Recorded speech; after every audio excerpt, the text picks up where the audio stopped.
नमस्कार, आप देख रहे हैं न्यूज कॉल 24। मैं हूं आपके साथ सुशील गिरीश। हर खबर पर नजर, हर सवाल का जवाब। देश दुनिया की हर छोटी बड़ी खबर सीधे आपके स्क्रीन पर। लगातार ताजा खबरों के लिए बने रहिए न्यूज कॉल 24 के साथ। आज की खबर निकल कर आ रही है, मनीष सिसोदिया को जमानत मिलने से मनीष सिसोदिया के लिए निजी तौर पर बड़ी राहत की खबर है। मनीष सिसोदिया को जमानत मिलना भी आम आदमी पार्टी के लिए करीब करीब अरविंद केजरीवाल की रिहाई जैसा ही है, लेकिन आम आदमी पार्टी या दिल्ली सरकार के लिए उनके पास करने को कुछ खास नहीं है, तब तक कि अरविंद केजरीवाल कोई नया फैसला नहीं लेते। मनीष सिसोदिया को जमानत मिलने से पहले केजरीवाल ने चुनौतियों का अंबार लगा रखा है। मनीष सिसोदिया 17 महीने बाद जेल से छूट रहे हैं और इस अवधि में बहुत कुछ बदल चुका है। अब वो सिर्फ विधायक हैं, जबकि अरविंद केजरीवाल की संवैधानिक और राजनीतिक सेहत पर खास असर नहीं पड़ा है। फर्क बस ये है कि केजरीवाल की तरह जमानत के दौरान सिसोदिया के सचिवालय जाने पर रोक नहीं है। मनीष सिसोदिया को जमानत मिलना भी आम आदमी पार्टी के लिए करीब करीब कहा जा सकता है कि अरविंद केजरीवाल की रिहाई जैसा ही माना जाएगा। दिल्ली की शिक्षा मंत्री आतिशी का मनीष सिसोदिया की जमानत की खबर पर भावुक हो जाना भी स्वाभाविक है। अरविंद केजरीवाल की आंखों में भी एक बार ऐसे ही आंसू आ गए थे जब वो एक नए स्कूल का उद्घाटन करने पहुंचे थे और आम आदमी पार्टी के लिए इस खास मौके पर आतिशी ने भी एक स्कूल का उद्घाटन किया है। दिल्ली की शिक्षा व्यवस्था को लेकर मनीष सिसोदिया को आम आदमी पार्टी में जो क्रेडिट दिया जाता है उसमें आतिशी का भी महत्वपूर्ण योगदान रहा है और मनीष सिसोदिया के जेल चले जाने के बाद अरविंद केजरीवाल ने आतिशी को ही सिसोदिया वाली जिम्मेदारी दी थी और तब से लेकर अभी तक वो अपनी जिम्मेदारी निभाती चली आ रही हैं। सुप्रीम कोर्ट ने मनीष सिसोदिया के पासपोर्ट सरेंडर करने के साथ जमानत के लिए 10 लाख का बॉन्ड जमा करने को भी कहा है। मनीष सिसोदिया को 26 फरवरी 2023 को सीबीआई ने गिरफ्तार किया था और फिर 9 मार्च को प्रवर्तन निदेशालय ने इससे पहले ट्रायल कोर्ट, हाई कोर्ट और सुप्रीम कोर्ट में भी मनीष सिसोदिया की जमानत याचिका कई बार खारिज हो चुकी है। संजय सिंह ने नारे तो अरविंद केजरीवाल के लिए लगाए थे, लेकिन जेल के ताले असल मायने में उनके बाद मनीष सिसोदिया के लिए ही टूटे हैं। अरविंद केजरीवाल बाहर जरूर आए थे, लेकिन वो कानूनी राहत सिर्फ अस्थायी भाव था। वैसे अरविंद केजरीवाल के वकील विवेक जैन का मानना है कि मनीष सिसोदिया के बेल ऑर्डर से अरविंद केजरीवाल की जमानत के मामले में भी असर देखने को मिल सकता है और ऑर्डर में जो कोर्ट का ऑब्जर्वेशन है वो काफी मदद करेगा। मनीष सिसोदिया इससे पहले बीमार पत्नी से मिलने के लिए बाहर आए थे, लेकिन अब 17 महीने बाद जमानत पर छूट रहे हैं और इस दौरान दिल्ली और देश की राजनीति में बहुत कुछ बदल चुका है। अरविंद केजरीवाल की संवैधानिक और राजनीतिक सेहत पर खास असर तो नहीं पड़ा है, लेकिन जेल जाने से पहले दिल्ली के डिप्टी सीएम रहे मनीष सिसोदिया अभी सिर्फ एक विधायक रह गए हैं। फर्क बस ये है कि अरविंद केजरीवाल की तरह जमानत के दौरान मनीष सिसोदिया के सचिवालय जाने पर रोक नहीं लगी है। दिल्ली की सरकार क्या जेल से ही चलती रहेगी? ये सबसे बड़ा सवाल बना हुआ है। तिहाड़ जेल में होने के बावजूद अरविंद केजरीवाल ही मुख्यमंत्री बने हुए हैं, लेकिन मनीष सिसोदिया डिप्टी सीएम नहीं रह गए हैं और हाल फिलहाल ऐसा भी कोई इंतजाम भी नहीं है कि जेल से आने के बाद वो फिर से डिप्टी सीएम बन जाएंगे।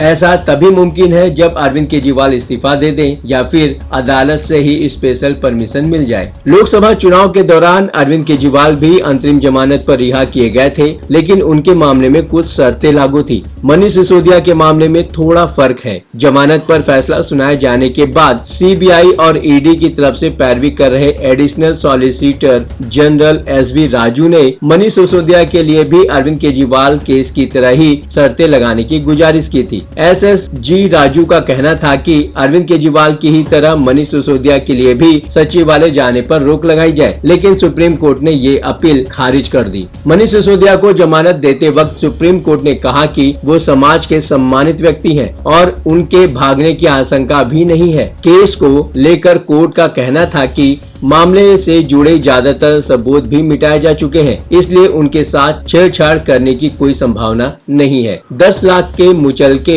और पासपोर्ट जमा करने के अलावा मनीष सिसोदिया को जमानत के दौरान एक खास शर्त भी लगाई गई है। वो ये है कि उनको हफ्ते में 2 बार हर सोमवार और गुरुवार को थाने में जाकर हाजिरी लगानी होगी। आप नेता संजय सिंह को जमानत के दौरान जांच अधिकारी से सिर्फ अपना लोकेशन शेयर करने को कहा गया है। अब जबकि मनीष सिसोदिया डिप्टी सीएम नहीं रह गए हैं, लिहाजा कोई और इंतजाम होने तक आगे भी अरविंद केजरीवाल जेल से ही सरकार चलाते रहेंगे। चाहकर भी मनीष सिसोदिया कुछ नहीं कर पाएंगे। ज्यादा से ज्यादा अरविंद केजरीवाल के नए मैसेंजर बने रहेंगे। ये बात अलग है कि अरविंद केजरीवाल के बाहर रहते भी सब कुछ मनीष सिसोदिया के ही जिम्मे हुआ करता था, लेकिन जेल से तो वो सब संभव नहीं है। अरविंद केजरीवाल ने दिल्ली के उपराज्यपाल को पत्र लिखकर कहा है कि वो स्वतंत्रता दिवस पर दिल्ली में झंडा फहराने के लिए आरटीसी को अधिकृत कर रहे हैं, लेकिन अभी एलजी की मंजूरी मिलने की खबर नहीं आई है। जहां तक पत्र लिखने का सवाल है, तो वो चाहे तो मनीष सिसोदिया को फिर से डिप्टी सीएम बनाए जाने के लिए भी सिफारिश कर सकते हैं, लेकिन इतने भर से बात तो बनने वाली नहीं। जब सामान्य दिनों में मुख्यमंत्री और एलजी के बीच तकरार होती रहती है, तो कैसे समझा जाए कि अरविंद केजरीवाल की ऐसी किसी सिफारिश पर सुनवाई होगी ही। फिर तो एक ही रास्ता बचता है, इस मामले में भी अरविंद केजरीवाल का सबसे बड़ी अदालत का रुख करें, अनुमति मांगे और मिल जाए तो आगे बढ़े। ये तो नहीं कह सकते हैं कि अरविंद केजरीवाल के जेल चले जाने के बाद से दिल्ली में सरकारी काम ठप पड़े हैं, क्योंकि उपराज्यपाल की तरफ से ट्रांसफर और नियुक्तियां तो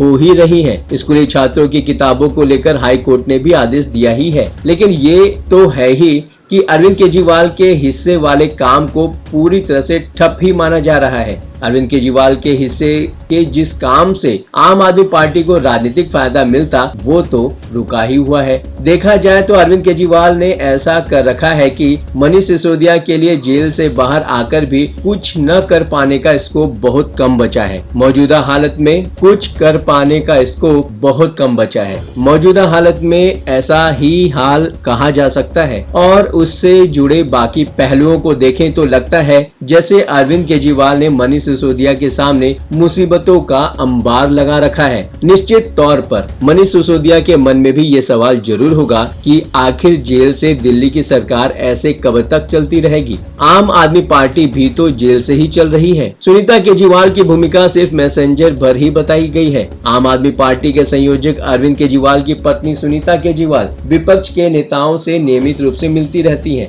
अभी दिल्ली आए उद्धव ठाकरे ने भी उनसे मुलाकात की है। वो इंडिया ब्लॉक की रैलियों में भी जाती हैं। आम आदमी पार्टी के चुनाव कैंपेन के दौरान रोड शो और रैलियां भी करती हैं, लेकिन हर जगह अरविंद केजरीवाल की मैसेंजर बनकर मैसेंजर की मदद से चीजों को संभालना महज अस्थायी व्यवस्था होती है। ये लंबे समय तक नहीं चल पाता। ये बात अलग है कि अरविंद केजरीवाल अभी तक सरकार और संगठन दोनों ऐसे ही चलाते रहे हैं। जैसे कांग्रेस के पास स्थायी अध्यक्ष न होने के दिनों में पार्टी के भीतर कई पावर स्टेशन बने हुए थे। अरविंद केजरीवाल ने भी वैसा ही हाल कर रखा है। सारा पावर अपनी मुट्ठी में रखने वाले अरविंद केजरीवाल के अलावा कहने भर को तो सुनीता केजरीवाल भी एक पावर सेंटर तो बनी हुई है। ऐसे ही संजय सिंह भी एक अलग ही पावर सेंटर है। स्वाति महिलवाल के केस में खुद जेल जाने से पहले तक विभव कुमार भी ऐसे ही पावर सेंटर हुआ करते थे। स्वाति महिलवाल की माने तो वो सुपर पावर सेंटर थी। कांग्रेस ने तो अपना इंतजाम कर लिया। वैसे तो मल्लिकार्जुन खड़गे भी एक नया पावर सेंटर हो गए हैं, लेकिन पुराने पावर सेंटर चल ही रहे हैं। फर्क बस ये आया है कि नेताओं कार्यकर्ताओं को एक छत के नीचे सॉल्यूशन मिल जाता है, लेकिन स्वाति मालीवाल और उसी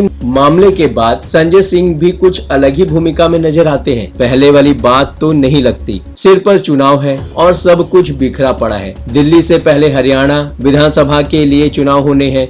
अगर हरियाणा को छोड़ भी दें तो आम आदमी पार्टी के लिए दिल्ली सबसे ज्यादा महत्वपूर्ण है, और मनीष सिसोदिया के लिए हर जगह बिखरी हुई चीजों को समेटकर सही जगह रखना सबसे बड़ी चुनौती होगी। और ये भी देखना है कि 17 महीने तक जेल में रहने के बाद अलग अलग तरीके से उनके साथ व्यवहार हुए होंगे। जब वो अकेले जेल में रहे होंगे तो उनके दिमाग में भी बहुत सारे ख्याल आए होंगे। क्या सच है क्या गलत है, ये तो मनीष सिसोदिया ही बेहतर तरीके से बता सकते हैं। अब जेल से छूटने के बाद उनकी एक्टिविटी के आधार पर ही हम ये समझ पाएंगे कि क्या मनीष सिसोदिया केजरीवाल के चुनौतियों का अंबार जो उन्होंने लगा रखा है उसको संभाल पाते हैं या नहीं। अपने विचार हमें कमेंट कर प्रतिक्रिया जरूर दें। अभी तक आपने न्यूज़ कॉल 24 को सब्सक्राइब नहीं किया है तो देर किस बात की, चैनल को अभी सब्सक्राइब करके ज्वाइन करें, फॉलो करें। नई वीडियो का टाइमली नोटिफिकेशन पाने के लिए नोटिफिकेशन में जाकर ऑल का ऑप्शन दबाना बिल्कुल ना भूलें। आपसे फिर मुलाकात होगी, तब तक के लिए